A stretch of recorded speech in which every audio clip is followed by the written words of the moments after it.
Hi guys, good morning, good morning.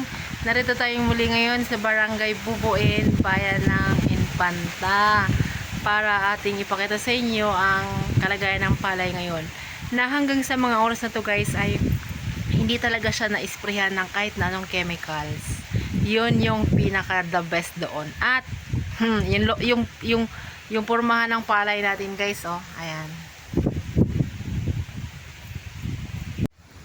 So, ayan po. Today is February 22. February 22. At ito po yung kalagayan ng palay. So, pansin po ninyo, sabay-sabay po silang lahat. At ito po ay wala talagang nai-spray na kahit na anong chemical, no? So kung makita ninyo guys ay green na green yung dahon ng palay. So ayan, kasagsagan ng hangin.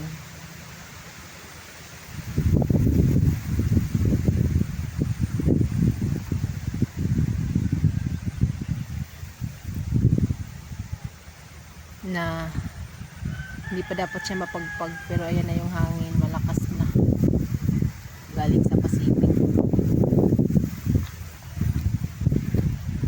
So far wala siyang issue ng atangya, wala siyang issue ng pagpapatay.